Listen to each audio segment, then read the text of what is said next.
Hai Positive People, kita kembali melanjutkan seri pengajaran kita dalam Matius pasal 14. Kali ini kita mengambil ayat 22 dan 23.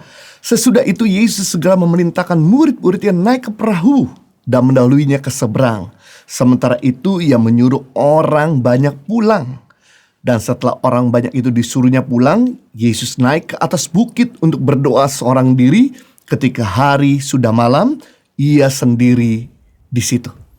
Kristus membubarkan para murid-muridnya dan orang banyak setelah memberi mereka makan dengan cara yang ajaib.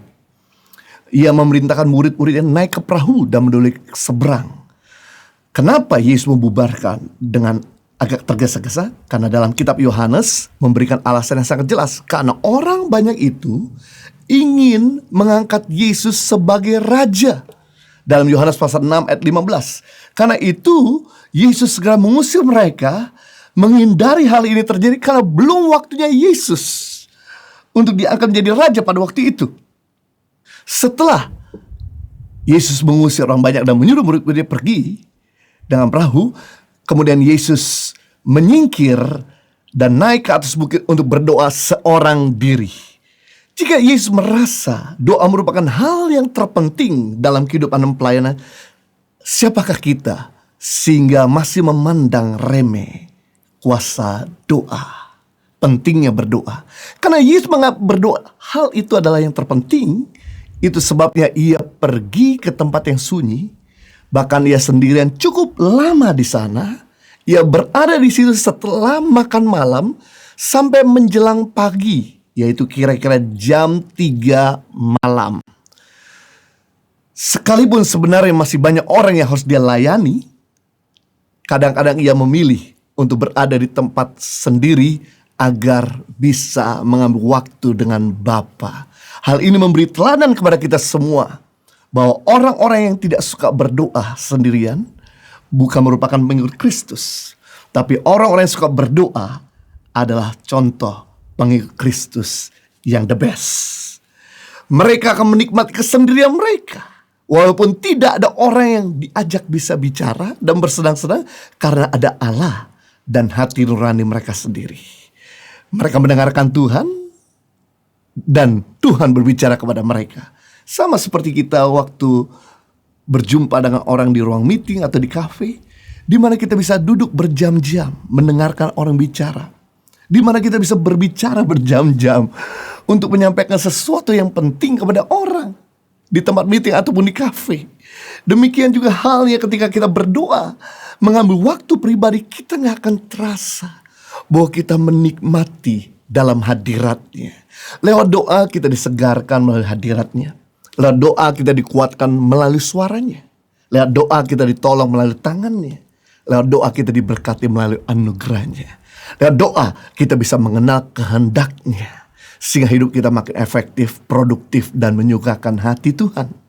Dan ini rahasia berdoa, yaitu men-trigger kehendak Tuhan terjadi dalam hidup kita. Rahasia berdoa ini luar biasa, memaksa kehendak Tuhan terjadi dalam kehidupan kita. Karena berdoa menghimbau bahwa rencananya terwujud dalam kehidupan kita. Saya teringat dalam Keluaran pasal 17 ayat 8-14, di mana diceritakan ketika Yosua dan tentara Israel sedang berperang melawan Amalek, di mana bangsa Israel baru saja keluar dari perbudakan di Mesir. Mereka punya latar belakang 400 tahun budak, 400 tahun petani, 400 tahun peternak, biasa pegang cangkul.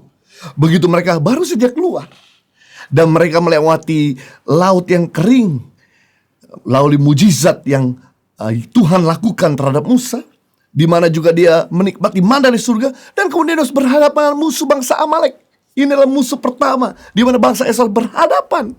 Mereka nggak biasa pegang senjata, biasa pegang cangkul. Tapi yang menarik di sini adalah Musa menyuruh Yosua untuk berperang melawan bangsa Amalek, walaupun mereka cukup awam.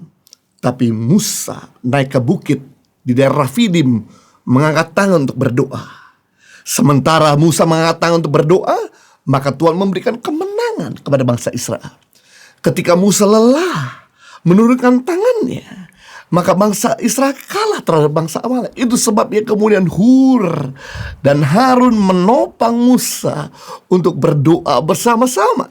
Dan akhirnya bangsa Israel berhasil menaklukkan bangsa Amalek. Satu gambaran di mana doa merupakan sarana komunikasi untuk menerima anugerahnya. Doa merupakan cara kita men-trigger kehendak Tuhan terjadi dalam kehidupan kita, atau memaksakan kehendak Tuhan terjadi dalam kehidupan kita. Makanya kalau kita gak pernah berdoa, kita gak pernah melihat rencana Tuhan. Maka cara kita berdoa yang efektif adalah yaitu kita pergi ke tempat yang sunyi. Artinya kita tutup pintu, kita singkirkan kesibukan kita, gadget kita. Kita punya konsentrasi waktu untuk berdoa. Kenapa? Agar Tuhan bisa memahami kita dan kita bisa memahami Tuhan. Melalui seruan isi hati kita yang kita tumpahkan pada waktu kita sendirian. Dan yang luar biasa, doa dibutuhkan bukan sewaktu-waktu, tapi berdoa dibutuhkan setiap waktu. Berdoa bukan dibutuhkan waktu kita ada di bawah saja, tapi berdoa juga dibutuhkan waktu kita ada di atas. Berdoalah pada waktu engkau ada butuh sesuatu, mengajarkan untuk kita tidak mengandalkan manusia. Berdoalah pada waktu engkau senang, mengajarkan engkau gak melupakan Tuhan dalam hidup ini. Berdoalah pada waktu engkau sibuk, membuat engkau tetap tajam dan produktif. Berdoalah pada waktu engkau sedih, membuat Anda tambah kuat. Daud ketika dalam keadaan sedih, dikejar-kejar musuh, bahkan ingin dibunuh oleh pegawainya sendiri. Yang dilakukan sama Daud, dia tidak membalas dendam, tapi dia pergi ke tempat yang sunyi dan berdoa. Disitulah Tuhan membela Daud, Tuhan melindungi Daud, dan Tuhan memberikan anugerah yang terbaik buat Daud. Dalam masa COVID-19 ini, tidak ada cara lain membuat kita lumpuh untuk tidak bisa melakukan seperti yang dahulu.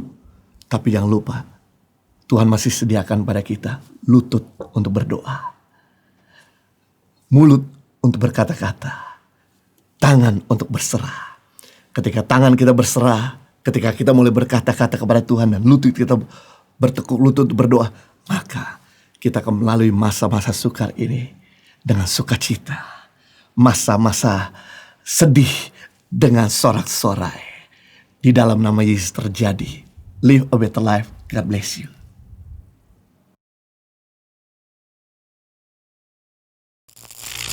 Saya Francisca, saya sedang dalam perjalanan menuju ke rumahnya salah satu siswa saya di SD Hiliwuku, namanya Eki.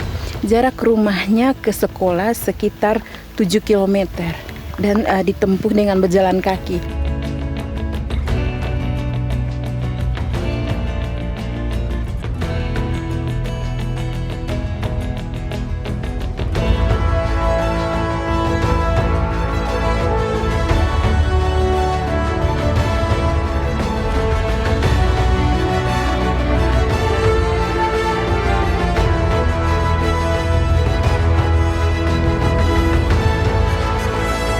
Suka duka, perjuangan guru tangan pengharapan dalam membangun pendidikan di pedalaman Indonesia.